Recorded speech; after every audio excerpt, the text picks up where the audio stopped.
And so behind me you'll see fire trucks. It's early evening, it just became dark here on Coast Chute.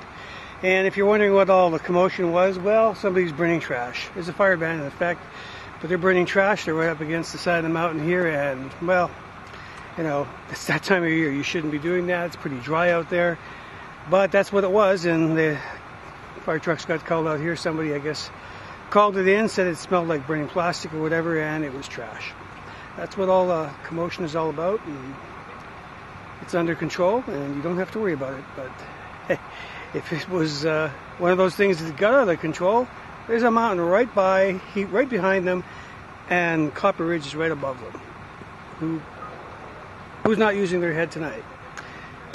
In Grand Forks on Coast Chute Road, I'm Les for GFTV.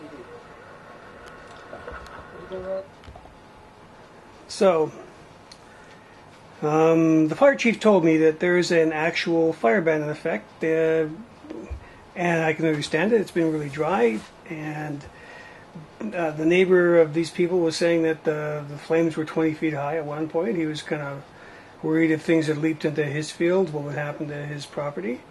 But I went on to the city website to find out where is that fire ban. If you are curious, if you don't know, and you actually go to the city website to find out where is the fire ban, what can you see? Well, this is the city website here. And that's the front page. And there's nothing proudly proclaiming that there's a dangerous fire ban conditions in effect, and you should be aware. So what do? Well, nothing up there, as you can see, other than get in touch with us. Picturesque and uniquely diverse Canadian community. Da, da, da, da, da. So, public notices. If I go to the latest, browse all the latest public notices. There's some invitations to attend your RFP, Runway Theater, Top Gun. And when I look down on the first one, I see those first few. Go down to the Airport Appreciation Day meet and greet. So I'll go to page 2. Now, there's an audit. It's a fly-in and show-shine event. Fire danger rating update. And it's got a date here of July 26th. If I go view a full article. Now, you can do this yourself. I'll show you the link, but let's just take a closer look. This is a July 26th posting. It says, since April 1st. In the past 24 hours, the next line. There is a fire danger rating, and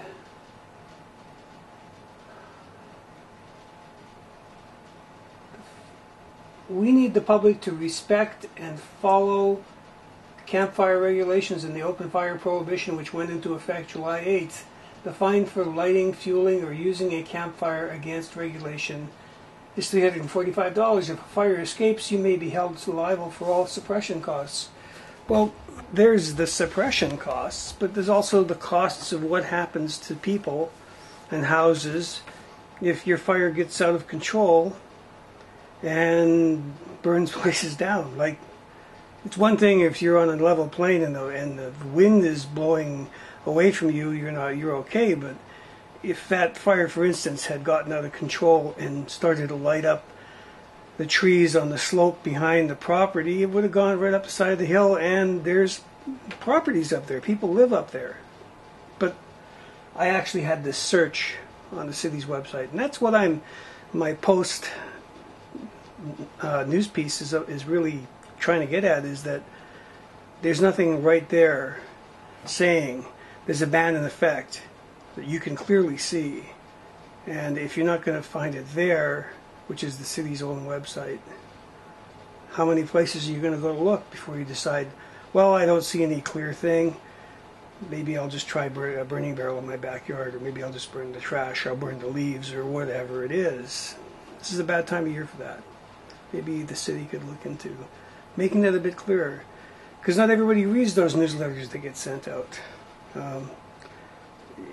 Some people look at them as another form of, I hate it to say it, but junk mail, because they get a whole bunch of junk mail. And they go, letter, junk mail, letter, bill, junk mail, gone. And what happens to all that junk mail? Maybe they burn it. That's it.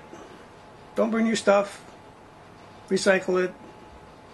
If you have any questions at all as to whether you can or can't do something, well, don't do it. Call somebody and ask if it's not clearly stated. It's just better to be safe than sorry.